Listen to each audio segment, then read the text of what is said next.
Day. Can I get naked? Hey, I can get this new dress. No problem. We're missing several people. Dude, where's Zach? Where's Zach? Where's Galloway? Zach went out with Katie. If he's not going to be back on time, I'm not going to say, hey, Zach needs to be back on time. Hey, I'll say he was going to show up, but if he wants to make out more than hang Dylan out. was just here. I've had it since Christmas. Bonner! Hey! The liberals here. What's up, Potter? You want this with a stomp? You want through? No, no stomping. We're ending this with a stomp. No, we're not. No, No, we're not. I'm here. Who's not? That wouldn't be fun. Yeah, we are. Hey, I'll stay in the floor semester. I'm stomping before I graduate. Rob? Hey. As your mom told not to. That's going to be good. We just played ball for an hour. Yeah, we did. Oh yeah. I still have This. You still have to. I have to. Swing! Oh, you missed it Where's the downstairs. duct tape? We got it. Duct tape! I even have blue. 6-5! 6-5. 6-5! 6-5. What? Tackle the 6-5. No, We got to get this thing in order to bring crafts over the league. 6-5. I've had my When turn. y'all gonna leave? 11:30. Alright, brother, let's get this on the road. Let's throw a box of cards to somebody. Hey, what's up? Oh, that's your cousins. Gotta have Galloway. Brethren! I was hoping Stewie. Oh, Duct tape! Woo! that's right. Dink. Don't get that Dink, one. camera. If you've been suspended Jinx, because you've lived put the on duct tape floor, on camera. raise your hand. Woo! We got the duct tape. You didn't get suspended, you got duct tape and stuff. Supposedly. Or allegedly. Allegedly. Who nearly had a safety pin pierced through their left nipple? I swear, Rob. Craft and brother. I blame you completely for everything that happened involving a camera. It's okay. I'll throw them at you. Where is brother? Swear. He's got no excuse, he lives here. Yeah. Oh, he has an excuse. He probably was told about it 10 minutes ago. Probably so. It's about Maybe. Hey, where's Alright, y'all, so we're talking together. We're waiting on our RAs to get here. Hey, what's that smell? Is Popcorn. Collier coming? She said something about last night, but I don't know. Hope nobody burns it. Say it again. Say it again. Say it again. Are we ready to share some memories? I said brother's stupid. Yeah, we can tell Okay. some stories while we're waiting. I think we should start out with the big prank. We can't do that one. That one takes 20 minutes. Yeah. It's the legend. I can't tell the legend. It Please tell me. takes 20 minutes. I'm going to take up that much time. Whoa!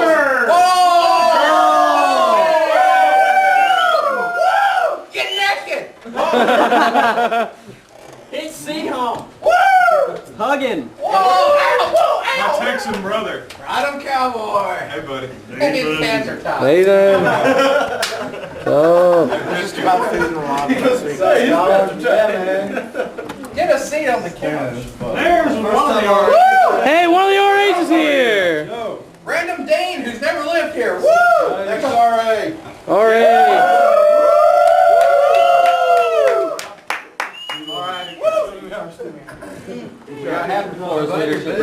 Drew's here. That's supposed to start like 5 minutes ago. Waiting on people like you. Too much? Meeting is being called to order. Team at me. Second the motion. Hi. The ayes have it. All right, ladies and gentlemen, this is commemoration of what seemed like the death of Team Ed. And if it doesn't get some spiritual leadership once everyone has left and adjusted, then it is the end of Team Ed officially. The main focus of this group, not only playing intramurals, is to uplift each other as Christian brothers. And if you can't handle that and call yourself part of this group, you're not part of this group. You need to get out of the group. That is not meant to discourage anyone. That is meant to say, start the devos back up. Talk to each other, pray for each other, study scripture with each other. Because if you're not closer Christian brothers, you're nothing. Amen. Well, That's it. Fix it. Fix it. I was part of a team meeting, I forgot. They told me I was the chief. Chief keyboard. Who's got a story to start us off? I got one. So, a rather illegal activity we were doing that involves fish. Y'all remember our favorite little wetback Mexican? Where they sung, fish rights, make your mother fight. That's a good one. Hey, remember his backpack he bought? Yes, He bought that backpack. because he didn't know any better, and it came with makeup in it. Oh On man. top of that, when he did that, he was like 30. So He still got rough facial hair. he was our 30-year-old Peruvian that looked like he was 12. What else was there? So there was this one time when Craig Jackson had just moved up on the floor that he had some problems dealing with people telling him what to do, like Craig Collier and anybody else that did. So this one time, a couple of huge guys that will remain nameless took his he kept his food locked up in this big trunk with an American flag on top of it. They took it and put it out on the balcony and left it open. And then when he finally found his food and brought it back in, he started screaming and throwing food, saying, "Y'all got ants in my food!" Instead of being afraid of him like he hoped it would make us do, we laughed so hard that from that night forward, every time we'd see him, we yelled something, you got ants in something. And he finally adjusted and magnetized Daniel's stuff with the fork. You want to tell that one? I don't think everybody here knows that. Yeah, I don't know that one. I was half drunk at the time. Oh yeah. And You were sober. I had these Tupperware plastic things I keep my clothes in. Tupperware. And I couldn't. Tupperware, whatever, dog. I pulled out from under the bed. I'm like, what? He like magnetized my plastic band. He put a screw through the floor. I didn't know what in the world was going on. So I felt like an idiot. And then one night he put some lotion in my bed, in the sheets, to make it like something else. And if y'all know how he was with his bed, I about killed him that night. There was this one time Chris Remington took his fridge and he pulled the freezer compartment out and took the big 10-pound sheet of ice and put it in a trash bag and left it in Craig's bed. I thought Craig was going to tear the dorm down on that night. That was funny. That's true. What else happened? Oh, this one time we were up here, and I don't know if anybody up here knew Eric Yao. But Yao, me and Yao and Craig, but mostly Yao and Craig did stupid stuff, and I just got involved with them a little while, only on the big stuff. And this one time I was eating a microwave pizza that Jeremy Jenkinson had given me, and I was kind of walking away. As Craig said, I'm going to knock this closet door over the stairwell. And I'm just kind of backing away saying, I don't want any part of this. I don't want any part of this. And Dustin Suttles, the old RA, was behind me. And I bumped into him as I was walking away. And he just kind of shook his head at me. And I didn't even begin to try and explain that I wasn't part of it. But you hear this loud noise, louder than anything we've ever heard. And Mama C comes up and she immediately yells, "I want to see Eric Yao, Rob Case, and Craig Jackson." She proceeds to yell at us for an hour, at which time she tells me I'm going to fail as an actor because I'm too immature. Yao's going to fail as a preacher because he's never going to save souls if he can't keep his own in check. And Craig Jackson, being a missions major, was going to get kicked out of the church. There's more to that story. Hey, what about Zackerson in that story? You forget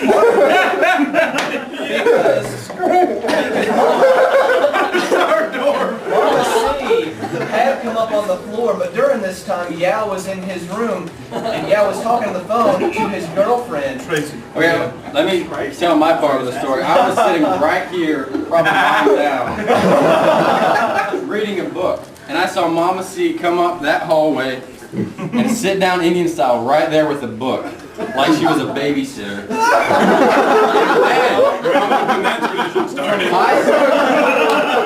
From my spot on the couch, I heard her yell, or heard Jenkinson yell.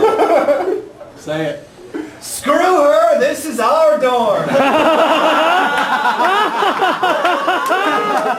Mama C got up from right there and was over there in about a quarter of a second. Who? This is whose dorm? Now, this was the best part. And Jenkinson got to explain it like this. Well, I wasn't able to get very far because Mama C would cut me off at every corner. But Rob, I'm told, this is secondhand, during their 2-hour long talk, was able to explain that what had happened was Yao was talking to his girlfriend, Tracy, who wanted us to shut up, and I was about fed up with this girlfriend Tracy, and so I proceeded to scream out, this was not her premises, this was...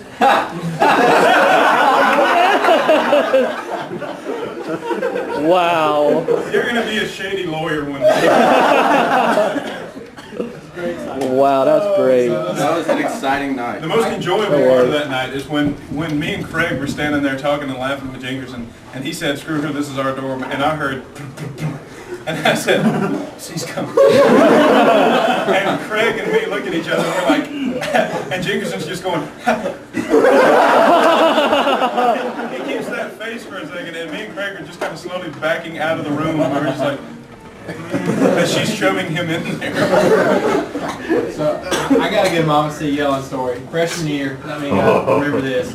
But we did a stomp in the old corner room. It was me, Ben Apple, Ben Phillips, and Jason and I, keeping it real in there. And we did a Ben stomp. Phillips kept it real. We did a stomp at 6:10 in the morning. In the quiet time, but unbeknownst to us, we had a guest speaker from Africa who was sleeping on like the basement, and we woke him up. And he didn't know what in the world was going on. And so Mama C comes up to our room and says, "Hello, what did you do?" And I'm pretty sure that Ben Phillips was talk to Daniel. Where's Walt? Just go tell You gotta tell about when the Craig just rolled up. So, after the world's greatest stomp, which lasted over 65 seconds, which shook the whole dorm and woke up everybody in the building, 2 hours later, Mama C proceeds to stomp into our room, slamming our door open and yelling, "What in the world? Are you going to explain yourself? This is your last chance. I didn't think so. You're going to the dean's." At which point, two of my roommates were quite scared and went about their daily activities while Craig and I rolled over and went back to sleep. We have an official count from the people who were here for 4 straight years of how many last chances we all got. I mean, I got 10 last chances when I got fired from being monitor for this little fiasco. Tell it. Tell it. All right, fine. I'll tell it as quickly as I can. Okay, so we planned this prank. It takes 3 months of monitoring security from the balcony. Chris Remius, the first lockpicker on the floor. Wait a minute. 3 months? Craig and I sat on that balcony for 3 straight months, and no sleep, no eat, nothing. And we monitored where security was and when they were. So Chris Remius is the original lockpick on this floor. He picked this door, so we had free access to the balcony. Me and Jason lived down there in the corner room with Blanton and Arjon. Ed and Zach still lived over here in 3, whatever this is, 303. And me and Craig would go out Ed's window. We'd sit on the balcony where it says Craig's balcony there. I don't know if you can get a good shot of that, but we would sit out there and we would watch security, and we would see where they were when they were there, and all that. So after a couple of months, we had a map of how security went around. We knew exactly where they were when they were, even snuck out a couple times to make sure we were right. So we planned this prank. There were 3 teams. There was Stan and Walt, Craig and Remius, and me, Jingerson, Faniff, and Travis Coons, and Ben. Travis Coons? Yeah, Coons was there. We had 30 rolls of toilet paper in the back of Stan's car. And our job, the 5 of us were going to TP all the trees in the commons, while Walt and Stan sprayed spray glue all over the lion and stuck feathers on it. While Craig and Remius snuck out, wired put up Christmas lights in the bell tower, and then set the timer to go off at 4:15 and ring 13 times as soon as we get back to the dorm. The way it's going to happen, Remius picked the lock to the boiler room down in the basement across from the washroom. Their plan was, a group of us on the balcony, making sure it was safe. They were going to go down there, open the boiler room door that goes outside where the stairs are next to Mama Jean's car, duct tape the lock, close the door, come back up, regroup, and then we'd go out. Well, we're on the balcony, And this is where I learned a valuable lesson, but I never followed through with it. If Jason Kraft ever runs away, he has disappeared in 10 seconds before we've gotten caught on everything. The last time I should have followed him was when he ran away after somebody yelled "Sig Spy."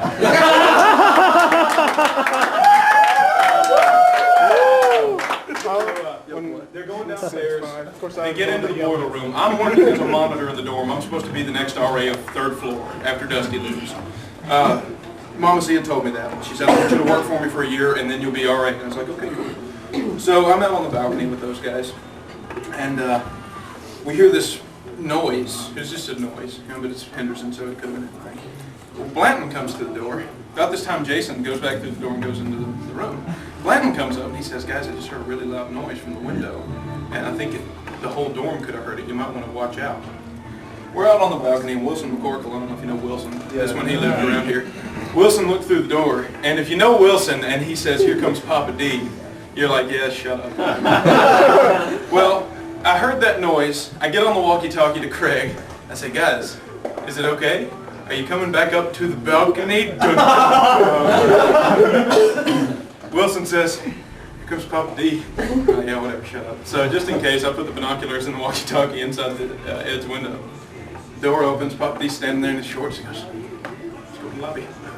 So we go down to the lobby where Chris Remius and Craig Collier are already sitting. Craig grinning that little Mr. Burns grin. Teeth are over the lip a little bit, and he's just laughing that up. Remius is sitting there like, I'm gonna go to federal prison. So Mama C had been sick. She had a Bible test at 7:30 the next morning. She had bronchitis. She had lost her voice completely, but somehow found it for another 45 minutes. She was out from 4:15 to 5 a.m. in the lobby, very loudly. She started on me. Papa D had said, they were out on the balcony, they won't tell me who's got the key. And then I was like, oh, crap. Because she looks at me and says, so somebody took the key to the balcony door. Well, who else has access to my apartment? And I was like, I didn't take a key. I didn't take a key. And she's like, oh really? Maybe we should check for you to be breaking and entering into my apartment and see what the sheriff's office, blah, blah, blah, thinks about it. She says, your services are no longer needed as a monitor. And I was like, well, there's my right chance. Well, then Remius decides to say, I picked the lock. And then she rounds on him. Well, aren't you fun to have around?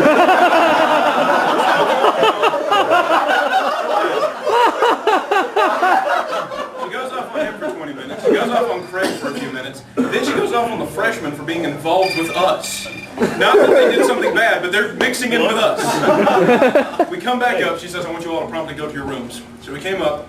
She said to Papa D, going back to bed, I've got to go babysit.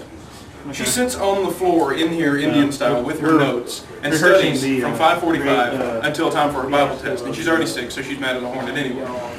We're in our rooms, so as soon as we get back, we pick up the phones and start calling room to find out what happened. I said, Craig, what happened?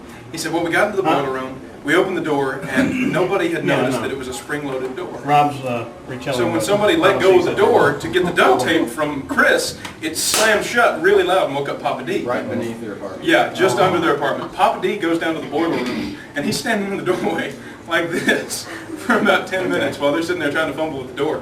Craig notices and then jumps behind a water heater. And he's like, Remius, Papa D.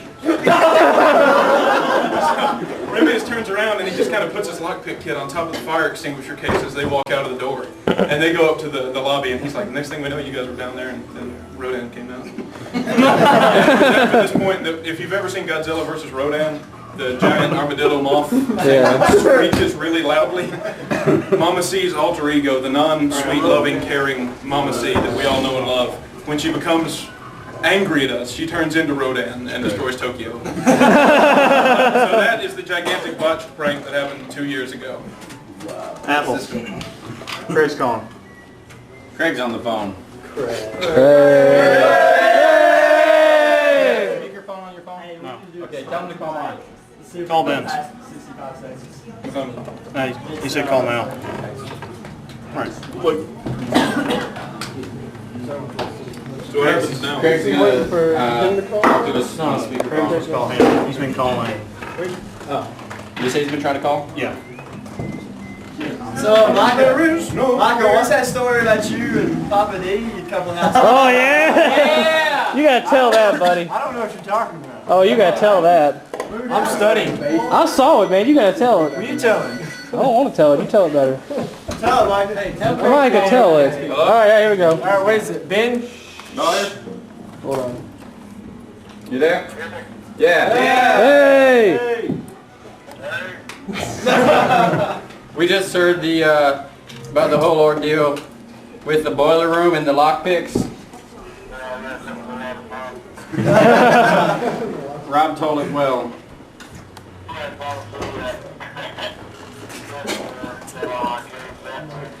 You have to not mumble. Do you have any stories to tell over the phone, Craig? What?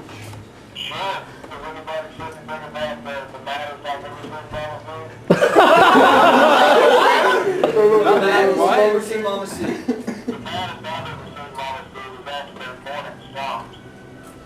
The song. Stomp. We already did We that. heard about the morning stomp. We got Walt here. Yeah, Walt's in here, Wolf's up here. Kraft, Rob. Ed's here. Ed. What else you got? Does anyone have a speakerphone? On their computer, on their telephone? On the telephone? Like a telephone. I got like in their room. I got one on my computer, but Does it work well? I got one on my computer, but that's not. That's louder. What's your number? 6337. Hey, Greg. Call 6337. It's a much better speakerphone. We'll be able to hear you. Yeah. See you. Wow. Hey, dark turquoise. What's the one you're gonna tell? I like to. She knows, Hey, Rob. she knows something up when she sees Walt, Ed, and Wolf come under the dorm. Climbing down the stairs, banging the doors and stuff. You there? Alright, that's better. Hey Craig, talk about your aquarium. Someone wants to hear about the aquarium. Brother broke it. Yeah. Yeah, hey. What the bobsledding down the stairwell, were you in on that? The eat crap.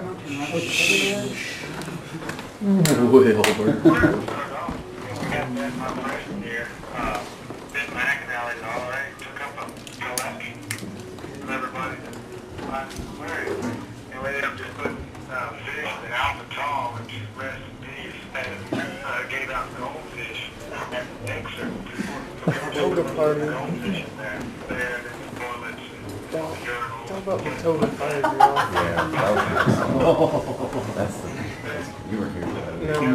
I wasn't here. I'll work it. Hey, Wolf. Yeah. When Jiggerson was hanging on Kraft. Yeah, so here I am, like living in room 302, okay? So I got the desk by the wall, and I hardly ever studied, so I was just studying just a little bit one night. Hardly So- ever We never saw it get right. Spend all your time studying. So anyway, so I'm sitting there and I hear, you know, the usual bickering going on between large Goliath over here and little David in the hall. And all of a sudden, I don't know, I turn around and see like Kraft turn around and walk away from Jenkins, and Jenkins is about had enough of Kraft. So he like jumps on his back and starts hanging on by like his fingertips, strangling Kraft here. And Kraft is like, you know, doing the Prince of Bride thing with Andre the Giant trying to like bash him. It's like Kraft's face is turning blue, and I'm like looking up, poking my head around the, around the corner. And I'm like, Jinkerson, dude, like you're killing him. Go. It's like, come on, seriously, he can't breathe because like he's gagging over, his tongue's like hanging out. Jinkerson finally lets go, like his anger subsides a little bit, and Kraft's overwhelmed, so he like grabs Jinkerson and puts him in like a chokehold underneath his arm, and like holds him there for like a little while. So then I have to try to get Kraft off him. That was futile. Say it. Ask him how he liked it now. How do you like it now? How do you like that? How does it feel? Stack them on my desk. You bring them all out. What about the time you saw Jason the Mask? What's that? When was that? The laundry. Oh, man. The one time. To make music. What make music? Oh, the making music parade. The walkie-talkie. Oh, the walkie-talkie. Yeah. So we find out that they just use regular walkie-talkie, or they did. I think they've changed now, but they just use regular signal. And we had, some walkie-talkie. We started listening in on that Friday night and talking to them. And, we were just kind of messing around a little bit. And then Chris Wolf comes out. He's about to go down to the show. Him and Dodson are going to the show. And, they still got some time. And Wolf said, here, let me have it. And he starts talking on it to everybody. And he starts saying that they start talking about bringing in the trophy. I forget what the sportsmanship trophy, whatever the stupid thing's called. They're trying to bring that in. They're talking about it, and they're talking about it all, like it's some holy grail or something. It's something great. We have all the security around it. They're talking about bringing in the back door. He's like, no, we have a security breach at the back door. And who is this? Who is this? And he just starts going on this whole tangent about how the perimeter is not secured. Someone has stolen the whatever the trophy is called. They're running away with it. They're headed toward. I need backup. Who is this? What are they talking about? No, nobody's stolen the trophy. Have they really taken it? No, nobody's taken it. All these people, all completely confused, and getting completely irate. And then Chris Wolf starts saying, I've now tracked him down to the parking lot of the gymnasium. I've cornered him. But, he slipped in. Someone come around the side. I need help, people. I need help. Who is this? This is Dean Belinda Anderson. Who is this on the phone? Please use code names.